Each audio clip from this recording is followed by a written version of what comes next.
દર્શક મિત્રો, હું છું પરમા અનિશા. તમે જોઈ રહ્યા છો લોક સામનો ન્યૂઝ. તો જોઈએ આજના સમાચાર. અમરેલીથી અમારા રિપોર્ટર દિનેશ સાતલ સાથે. લીલિયા મામલતદારનો સપાટો, રેતી માફિયા સામે કાર્યવાહી.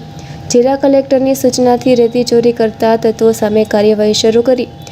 મોડી રાત્રે લીલિયા તાલુકાના પુતળિયા ગામ નજીક દરોડો પાડતા નાસભાગ મચી.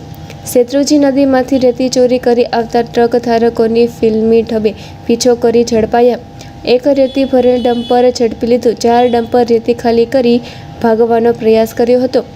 લીલિયા ઇન મામલતદાર ગોસાઈ તેમજ પીઆઈ સાળુંકેની અલગ અલગ ટીમો દ્વારા ટ્રકો ભાગે તે પહેલા પકડી મામલતદાર કચેરીએ સીઝ કરવાની કાર્યવાહી. ખાણ ખનિજ વિભાગ ઊંઘતું ઝડપાયું. સૌથી મોટી કાર્યવાહી મામલતદાર અને પોલીસ વિભાગ દ્વારા સંયુક્ત કરાઈ. રેતી માફિયાઓ સામે તવાય બોલાવાતા ફફડાટ.